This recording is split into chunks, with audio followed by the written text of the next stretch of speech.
Bonjour mes amis blogueurs, youtubeurs, bienvenue. Un été tout en métaphores, vous et moi. Vous le savez, je mets à l'honneur les métaphores de mes élèves qui apprennent l'hypnose avec moi. Et on continue avec Jade Richard qui a un talent, une plume extraordinaire. C'est une métaphore sur un autre sujet.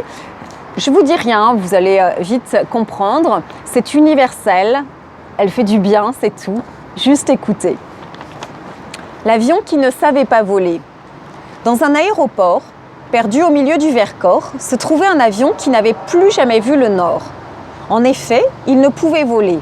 Ses ailes avaient la particularité d'être repliées, ce qui l'empêchait de décoller. Un commandant de bord chevronné l'avait acheté au marché d'occasion de l'aviation. Il l'avait trouvé atypique et s'était dit que c'était un avion comme celui-ci qu'il lui fallait, aujourd'hui retraité. Il le fit transporter, non loin de chez lui, dans ce petit aéroport du Vercors.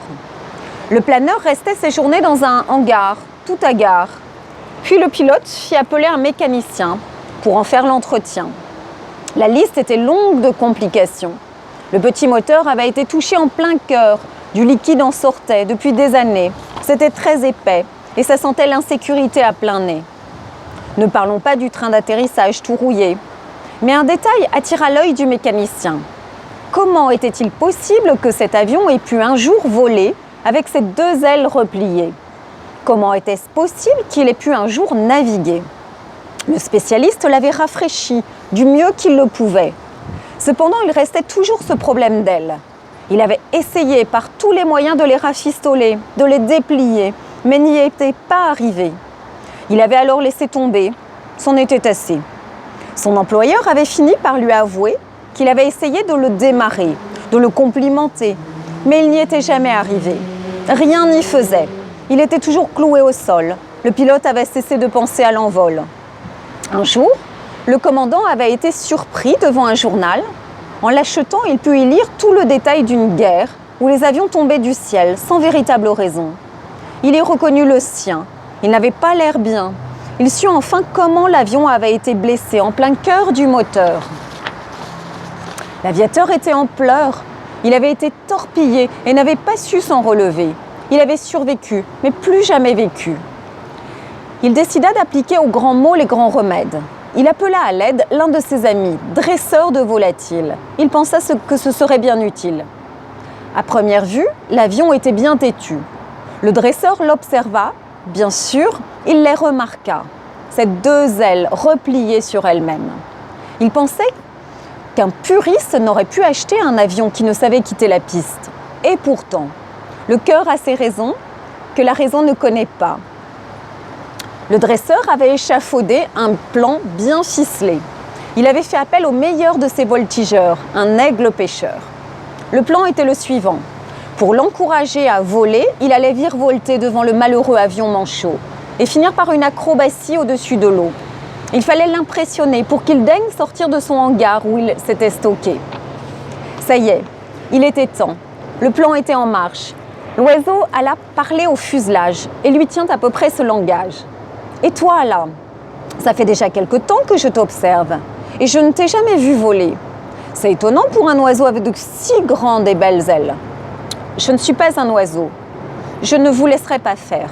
Voyons mon cher, je suis un avion militaire. » Un avion militaire qui ne vole pas?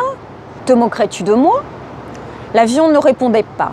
Une lumière glaciale était passée dans son regard. Il y avait énormément d'effroi. L'aigle, bien qu'il l'ait remarqué, continua. « Hé, on dirait que tu as vu un fantôme passer devant toi. »« C'est un peu ça, en effet, » rétorqua l'avion. « Tu m'as l'air en bien mauvais état. Voudrais-tu m'expliquer d'où vient la blessure que tu as là? »« J'ai combattu pendant la dernière guerre. Alors que certains disaient que l'on était admirable, nous avons vécu l'effroyable. Des corps étaient jonchés ici et là. L'horreur était notre quotidien.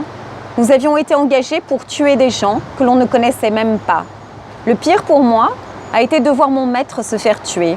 Apeuré, j'ai perdu toute confiance en moi et plus jamais je n'ai volé.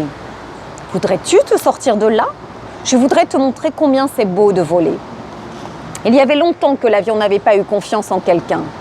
Et comme l'oiseau lui semblait divin, il sortit et alla contempler le spectacle de l'arlequin. Il déploya ses ailes et fit une chandelle. Une boucle, puis une autre, une vrille infinie, puis un magnifique tonneau au-dessus de l'eau. L'aigle continuait de danser, de pirouetter, de tout piller, et l'avion interloqué par tant de beauté finit par l'imiter. Et c'était parti pour la grande envolée. Le ballet venait de se terminer lorsque l'oiseau dit à l'avion, tout émerveillé d'avoir su s'envoler. Quand ta confiance semble s'évaporer, n'oublie jamais de te remémorer. Un oiseau perché sur un arbre n'a jamais peur que la branche casse, parce que sa confiance n'est pas dans la branche, mais dans ses propres ailes. L'avion avait finalement repris du service et de nouveau adorait faire tournoyer son hélice. Il avait compris que peu importe les épreuves, il pouvait s'en relever et faire peau neuve. Il avait confiance en soi, que la confiance en soi était primordiale. Et quand l'avion l'eut retrouvé, il se sentit complet, prêt à évoluer.